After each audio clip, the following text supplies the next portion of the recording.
Bom dia, irmãos. É com muita alegria que estamos aqui para mais esse estudo da Escola Bíblica Dominical da Primeira Igreja Batista de Nova Iguaçu. Nós Meu nome é Nancy. Quero expressar aqui a minha gratidão a Esther pela confiança, em que me dá a oportunidade de compartilhar com os irmãos o estudo dessa semana. Nesse trimestre nós estamos estudando da revista Compromisso o Evangelho de Mateus, e o título do nosso estudo do trimestre é o Evangelho do Reino. Chegamos hoje, no dia 30 de junho de 2021, a lição de número 9, e o capítulo 18 e o capítulo 19 do livro de Mateus. Quero dar as boas-vindas a todos os alunos, a todos os visitantes que estão conectados conosco. Muito grata a Deus e alegre pela presença de cada um. Então vamos orar para darmos início ao nosso estudo. Soberano Deus e eterno Pai, nós louvamos e engrandecemos o Teu nome por esse dia, Senhor, por tudo que Tu és, por tudo que o Senhor faz. Te agradecemos pelas nossas alegrias, pelo Teu amor, pelo Teu cuidado, Senhor, pelas adversidades, por tudo que o Senhor faz, ó Deus. Nós te louvamos e engrandecemos o Teu nome. Louvamos pela salvação através de Jesus Cristo, o Teu Filho, Senhor. Muito obrigada, Deus. E te pedimos que o Senhor nos inspire, que o Senhor fale através da nossa voz, que o Senhor complete no coração de cada um que está do outro lado da tela a Tua palavra, Senhor, que ela possa nos encher, nos completar, que ela possa nos abençoar e nos ajudar, Deus, a termos uma vida segundo a Tua vontade, segundo o Teu querer, proclamando as boas novas do Teu reino para aqueles que compartilham conosco, Senhor, as nossas vidas, os nossos amigos, as nossas famílias, aqueles que se encontram conosco, que possam ver em nós a Tua luz refletida através do Teu Espírito Santo. Fale aos nossos corações, usa a nossa voz, a nossa mente para divulgarmos, para falarmos a Tua palavra, Senhor. Fica conosco neste domingo, recebe a nossa gratidão, a nossa adoração, o nosso louvor, Senhor, e sobretudo, Pai, perdoa os nossos pecados. E muito obrigada, porque apesar das nossas imperfeições, o Senhor nos usa. Eu te agradeço, Senhor, eu louvo o Teu nome, no nome precioso de Jesus Cristo, Teu Filho, meu Salvador, meu Senhor, que vive e reina para sempre. Amém. Então, irmãos, o nosso estudo de hoje, do capítulo 18 e 19, é ensinamentos para toda a vida. Nesse capítulo, o assunto é relações pessoais. O nosso autor argumenta, sobre a convivência, que é algo que não é fácil, os relacionamentos, cada um tem o seu temperamento, cada um tem a sua educação. Então, às vezes, a convivência humana, ela se torna insustentável. Então, Jesus, ele nos traz algumas lições sobre como conviver com o nosso próximo, diante dessas dificuldades, diante desses problemas interpessoais. Então Jesus começa já aqui, a partir do versículo 1 do capítulo 18, com o questionamento dos seus discípulos. Os seus discípulos perguntam para Jesus quem é maior no reino dos céus. Então Jesus começa a ensinar a cada um dos seus discípulos ali o valor da humildade. O texto começa nos falando que naquela hora aproximaram-se de Jesus os discípulos, perguntando: quem é porventura o maior no reino dos céus? E Jesus, chamando uma criança, coloca-a no meio deles e diz: em verdade vos digo que se não vos converterdes e não vos tornardes como crianças, de modo algum entrareis no reino dos céus. Portanto, aquele que se humilhar como esta criança, esse é o maior no reino dos céus. E quem receber uma criança tal como esta em meu nome, a mim me recebe. Quem é o maior aqui? Após Jesus instruir os discípulos sobre a morte e a sua ressurreição, no capítulo anterior, o estudo do domingo anterior, os discípulos discutiam e queriam saber, como ficaria o reino que eles pensavam que Jesus iria estabelecer. Eles acreditavam que Jesus estava estabelecendo um reino terreno, um reino temporal. Mas, na verdade, Jesus estava estabelecendo um reino espiritual. Eles não sabiam ainda, eles não entendiam ainda que o reino que Jesus estava estabelecendo era um reino espiritual. E eles queriam saber de Jesus que quando a sua morte, quando Jesus fosse morresse, quem seria aquele que deveria, né, ter um cargo principal, um cargo de honra nesse reino que Jesus estava estabelecendo. Então Jesus, ele apresenta para os discípulos uma lição de muita humildade, e ele ensina a natureza espiritual do seu reino, que onde o orgulho, onde a ambição não encontra lugar. Jesus então coloca uma criança diante dos discípulos e começa a ensiná-lo. Ele começa a ensiná-los que uma criança pequena, ela não tem malícia. Uma criança pequena, ela é ensinável. Tudo que você ensina, ela aprende. Uma criança pequena, ela não deseja ter autoridade. E uma criança pequena, ela voluntariamente, ela depende dos seus pais. E a dependência, ela requer humildade. Eu fui pesquisar o sinônimo da palavra humildade. E humildade, ela representa simplicidade, ela representa singeleza, submissão, obediência, sujeição, respeito. Então, o cristão é aquele que renuncia a si próprio pela total submissão, pela total obediência, pela total sujeição, pela total confiança em Jesus. No versículo 3, Jesus é categórico em afirmar que aquele que não se converter e não se tornar como uma criança, ele não entrará no reino dos céus. Jesus está dizendo aos discípulos que eles deviam se desviar dessas ambições carnais de poder. Quantas vezes nós nos achamos superiores? Quantas vezes nós almejamos algo que pode dar algum valor, a quem nós somos? Então Jesus está ensinando que nós devemos ser livres de orgulho, de cobiça, de ambição. E Jesus continua advertindo aos discípulos que se eles continuarem dessa forma, ambiciosos, cobiçosos, orgulhosos, eles não entrarão no reino de Deus. Jesus ensina que nós precisamos ser renovados em nossas mentes para que nós possamos nos tornar simples e humildes, como crianças pequenas.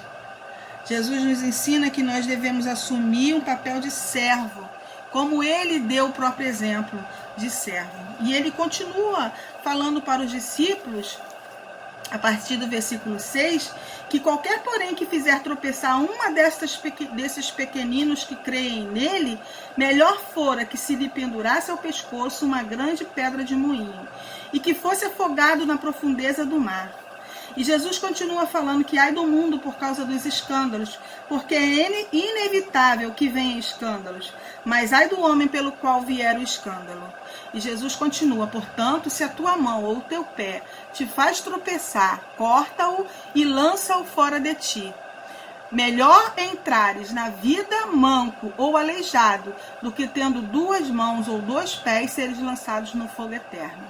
Se um dos teus olhos te faz tropeçar, arranca-o e lança-o fora de ti. Melhor é entrares na vida com um só dos teus olhos, do que tendo 2 seres lançados no fogo. Então, Jesus continua ensinando aos seus discípulos que para ser aceito no reino de Deus, nós precisamos nos jogar em seus braços, na certeza de que Ele nos salva, de que Ele nos protege, de que Ele cuida de nós. E nesse ensino, ele faz um paralelo entre cuidar e fazer tropeçar. Que nós que estamos em seu reino, nós precisamos ter o cuidado para que não venhamos a ser pedra de tropeço para os que o receberam como crianças. Um cristão recém-convertido, ele é como uma criança espiritual. E ele precisa ser cuidado para não sair do aprisco. Jesus nos ensina que nossa vida cristã, ela precisa ser sem escândalos ou sem atos que envergonhem o princípio do Evangelho. São pequenas atitudes que às vezes causam escândalos para os nossos irmãos, para os novos crentes. Jesus vai muito além nessa questão. Se o teu olho, se a tua mão, se o teu pé te envergonham, corta-o. Essa cirurgia, de forma radical, em nossa alma, em nossos pensamentos, deve vir por meio do arrependimento e da autodisciplina, debaixo da orientação do Espírito Santo. Em nossa revista, o nosso autor, ele nos diz assim: portanto, se a tua mão dedilha o teclado do seu computador, do seu celular, em sites maldosos ou imorais, mude a sua atitude. Se os seus pés o levam a lugares onde você não poderá honrar o nome de Deus, mude a sua rota. Se o teu olho te leva a pensamentos perniciosos e o faz pecar, busque a santidade em Deus.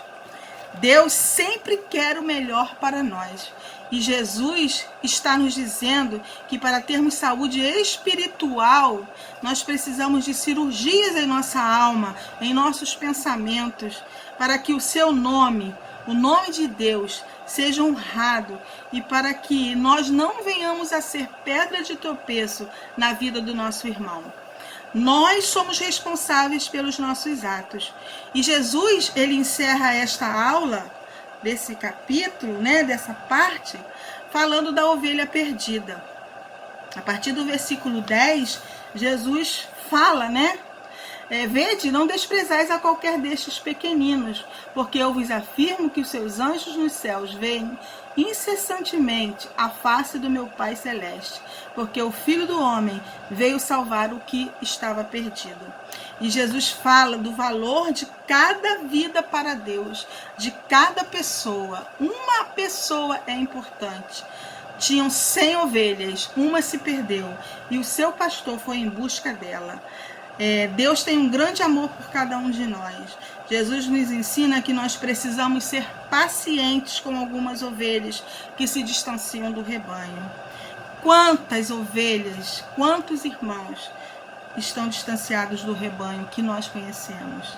E nós precisamos, como esse pastor, que diz lá no versículo 13, e se porventura ele a encontra em verdade, vos digo, que maior prazer sentirá por causa desta do que pelas 99 que não se extraviaram.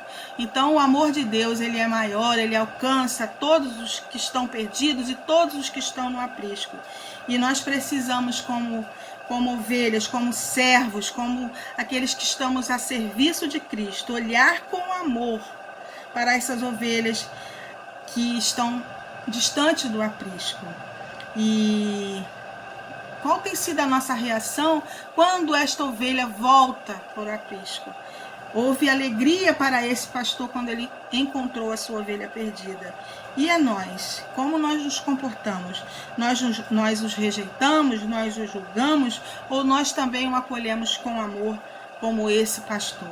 Jesus nos ensina a exercermos o amor pelo nosso irmão que está longe, pelo nosso irmão que está perto. Esse é o vínculo do Evangelho, amar ao outro. E Jesus continua falando com os seus discípulos, a partir do versículo 15, ele fala sobre o perdão. E ele fala assim: se o teu irmão pecar contra ti, vai arguí-lo entre ti e ele, e se ele te ouvir, ganhaste o irmão. Hoje o povo tem o hábito de ficar na internet jogando piadinha sobre algo que acontece, e Jesus nos ensina, ele nos dá a alternativa certa, ele nos dá a solução certa, ele nos apresenta a solução correta. Vai ao teu irmão, não fique falando com um e com o outro, fale sinceramente com o seu irmão sobre o fato, não para que você vença a guerra ou o desconforto, mas para que você ganhe o seu irmão. E Jesus, ele, a partir do versículo 23, ele fala que o reino dos céus, a partir do versículo 23, ele fala, por isso o reino dos céus é semelhante a um rei que resolveu ajustar conta com os seus servos. O reino dos céus aqui, ele se refere à igreja, de como Deus tratará com o seu povo. A igreja precisa de disciplina. O reino de Deus, a comunidade que estamos, precisam de regras a serem seguidas, assim como crianças precisam de disciplina. E Deus nos ensina a perdoar, né? Aqui é o juiz que perdoa a dívida do seu servo e o seu servo que não perdoa a dívida do seu conservo. Essa parábola, Jesus nos ensina que nós devemos perdoar como o rei perdoou. Perdoar sem limites. O servo devia 10 mil talentos. 10 mil talentos. E a sua dívida foi perdoada. Nessa lição, nós aprendemos que os nossos pecados foram perdoados na cruz. Nós não tínhamos como pagar essa dívida. Mas Jesus nos perdoou. Jesus comprou a nossa vida com o seu sangue. E nós rejeitamos perdoar os nossos irmãos quando eles cometem algo contra nós. Perdoar não é fácil. Mas quando deixamos Deus agir, o perdão traz paz ao coração do perdoador. Fomos perdoados sem merecer. E é por isso que nós devemos perdoar sem que o outro mereça. Nossa vida foi comprada com um alto preço, por um sangue puro do Cordeiro Santo de Jesus. Nós não merecíamos esse perdão, nós não merecíamos ser perdoados, mas Jesus comprou-nos com o seu sangue, Jesus nos perdoou. Então a regra é perdoar para ser perdoado. Jesus ensina essa lição aos seus discípulos e ele continua falando sobre relacionamentos, agora relacionamento familiar, né? E chegam diante de Jesus os fariseus, né, perguntando a partir do versículo 3 do capítulo 19: é lícito ao marido repudiar sua mulher por qualquer motivo? Então Jesus traz à memória deles o que está em Gênesis 1, 27, que Deus criou o homem, criou a mulher, a sua imagem e a sua semelhança. Traz à memória deles, a partir do versículo 5, o que está em Gênesis 2, 24, que por isso deixa o homem, pai e mãe, e se une à sua mulher, tornando-se os dois uma só carne. Jesus relembra aos fariseus sobre a aliança que é feita no casamento. O plano de Deus para o casamento é amor, fidelidade, afeto, é um relacionamento de compromisso exclusivo entre o casal, de intimidade, sem interferências. Esses fariseus, eles faziam parte de duas escolas filosóficas, né? Uma mais liberal, chamada Hilel, e a outra mais rigorosa, chamada Shammai. A escola Hilel ensinava que por qualquer motivo um homem poderia se divorciar. Ele poderia se divorciar se ele achasse uma mulher mais atraente do que a dele, se a sua esposa queimasse a comida, se ele tivesse algum descontentamento. Então, ele teria o direito de dar carta de divórcio a ela. Segundo o Deuteronômio 24, 1, né, quando é instituída a lei do divórcio, que Moisés institui, eles acham que por conta dessa lei, eles têm esse direito de se divorciarem por qualquer motivo. Essa escola filosófica, ela tem esse pensamento, porque lá em Deuteronômio 24, 1 diz: se um homem tomar uma mulher e se casar com ela, e se ela não for agradável aos seus olhos, por ele ter achado coisa indecente nela, e se ele lhe lavrar um termo de divórcio, e lhe der a mão e despedir-se da casa. Então eles se sentiam desobrigados do casamento por qualquer motivo, eles tinham uma filosofia bem liberal. E a Shammai não, a Shammai, ela tinha uma filosofia mais rígida, né, que se a mulher adulterasse, ela sim teria, o marido teria direito ao divórcio. E eles queriam que Jesus, eles esperavam uma resposta de Jesus indicando qual escola Jesus apoiava. Então Jesus lembra aos fariseus que o homem e a mulher foram criados para um relacionamento permanente, um com o outro, não como deixados para se unir e se separar por qualquer motivo. No versículo 6, Jesus diz: de modo que já não são dois, porém uma só carne. Portanto, que Deus ajuntou, não separe um homem. Quando nós temos algum problema na nossa saúde, nós procuramos um médico. a nossa carne. Então Deus está dizendo que o homem e a mulher, eles se tornaram uma só carne. Como que você vai se separar da sua própria carne? Como você não vai cuidar da sua própria carne? Como você não vai honrar a sua própria carne? É isso que Jesus está dizendo. O nosso texto áureo, ele fala sobre por que Moisés ele instituiu a lei do divórcio. Por que foi dada essa lei? Ela foi dada por causa da dureza do vosso coração, por causa do seu orgulho, por causa dos seus próprios interesses. Mas o desejo de Deus é que não haja separações. Hoje, qualquer casal se separa por qualquer motivo. As pessoas não têm esse compromisso, muitas pessoas não têm esse compromisso. E nós precisamos buscar em Deus ajuda e aconselhamento com alguém, caso estejamos vivendo algum conflito conjugal. Essa é a orientação de Deus. Deus criou o homem e a mulher para ficarem juntos, casados, sem se divorciarem. Então, nós chegamos agora ao nosso último ensino de hoje, né? Que fala sobre as riquezas, né? Dando continuidade ao nosso estudo de hoje, vamos ao último ensino, que está lá no versículo 16 do capítulo 19. E eis que alguém, aproximando-se, lhe perguntou: Mestre, que farei eu de bom para alcançar a vida eterna?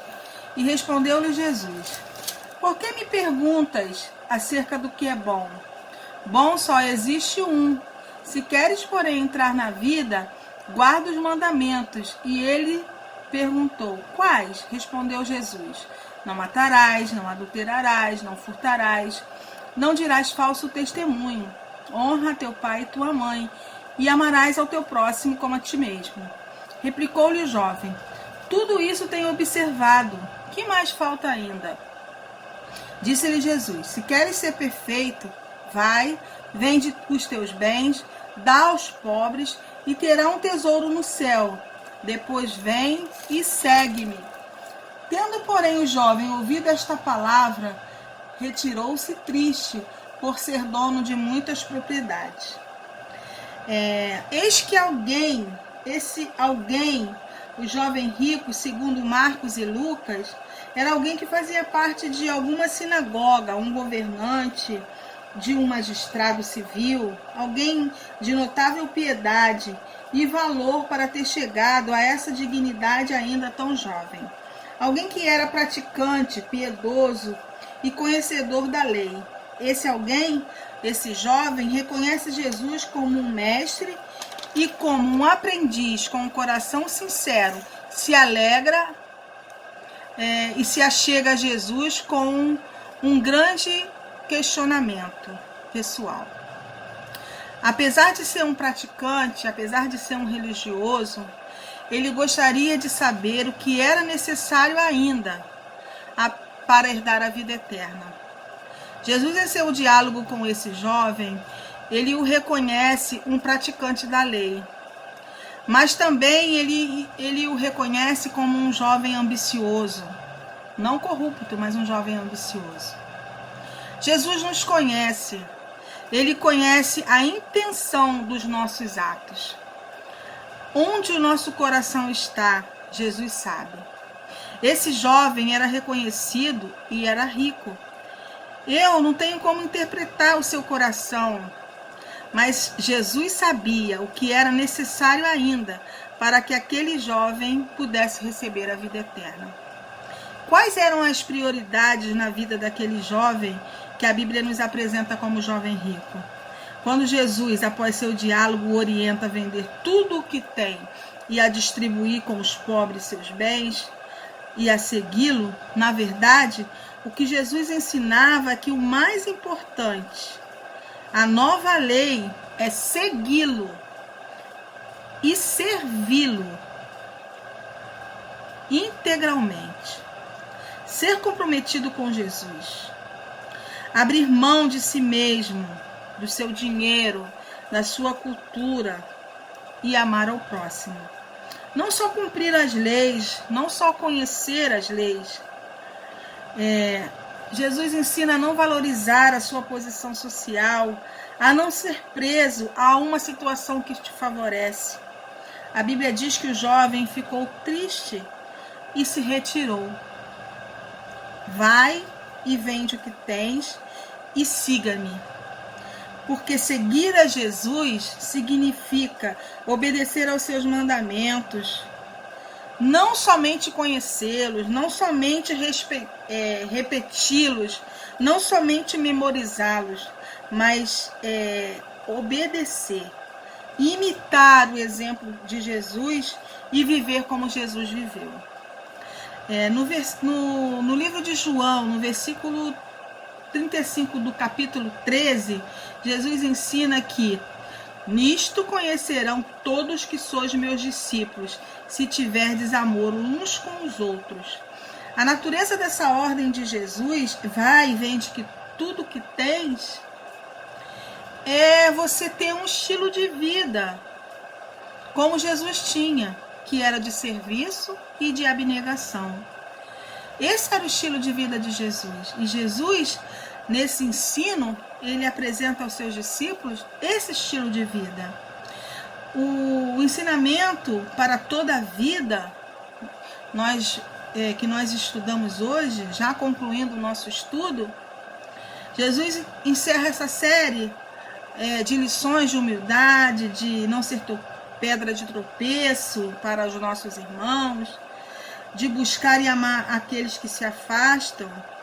Jesus nos ensina a difícil tarefa do perdão. Jesus nos ensina sobre o questionamento do jovem rico. Lá no versículo 27 desse capítulo 19, ele responde a Pedro ao questionamento que ele faz, né? Então, Senhor, falou Pedro, eis que nós tudo deixamos e te seguimos. Que será, pois, de nós? E Jesus continua falando com Pedro. Jesus lhe respondeu, em verdade vos digo que vós, os que me seguistes, quando na regeneração o Filho do Homem se assentar no trono da sua glória, também vos assentareis em 12 tronos para julgar as 12 tribos de Israel. E todo aquele que tiver deixado casas, ou irmãos, ou irmãs, ou pai, ou mãe, ou mulher, ou filhos, ou campos, por causa do meu nome, receberá muitas vezes mais e herdará a vida eterna. Porém, muitos primeiros serão últimos, e os últimos primeiros. Jesus, ele promete uma recompensa não só nesta vida, como na vida vindoura. Na realidade, os 12 estavam fazendo um investimento e não um sacrifício.